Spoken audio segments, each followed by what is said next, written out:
Nagpang-abot na nga sina Rollins and Stephen Curry mga idol ha. Nanggigigil talaga itong si Rollins versus Golden State Warriors. Ito kasi ang kanyang former team. Sa labang ito mga idol ay nakapuntos itong si Rollins ng 32 points, 8 assists and 5 3-pointers para pangunahan niya ang Milwaukee Bucks. Walang Giannis to ha, pero nagawang matalo ng Milwaukee ang Golden State. Maliban kasi sa 32 points nitong si Rollins ay marami din po ang nag-ambag sa kanya. Halos double digit score ang kontribusyon ng kanyang mga kasama. Sa Warriors, maganda naman ang kanilang scoring. Galing kay Stephen Curry na mayroong 27 points, 6 rebounds, 4 3-pointer. Kay Kuminga, double digit din, lagpas 20. Kay Butler, ganun din. Ang problema nga lang dito ay napigilan.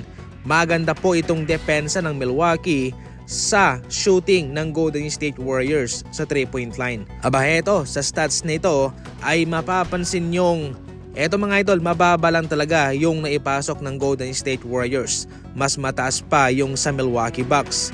Nagkaroon po ng magandang trabaho dito ang Milwaukee Bucks sa pagdepensa sa kanila. Para kay Rollins, big time po itong nangyari sa kanya sapagkat napapatunayan niya ang kanyang kahalagahan sa Milwaukee Bucks.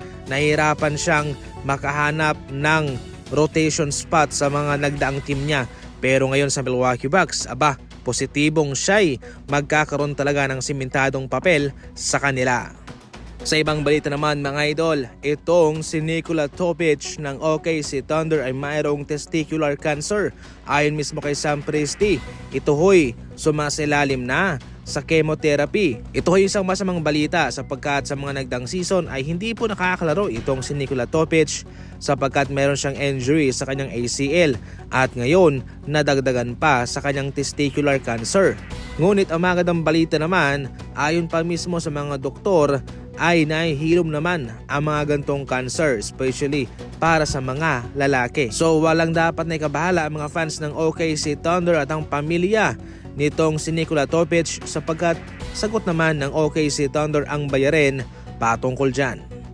Samantala, namigay ng balato itong si Casimiro mga idol sa kanyang pamilya. $100 po ito at marami-rami ito. Ngayon marami ang nagtatanong kung magkano nga ba raw ang kinita nitong si Casimiro sa kanyang pagkatalo versus Kamida sa kanilang laban. Although hindi naman po dinisclose o inilabas sa publiko maliban na lang kung mayroong magmamandate, base lamang po sa mga nagdaang laban nitong si Casimiro, especially nung siya nanalo sa isang laban, ay nakauwi po siya ng nasa $175,000.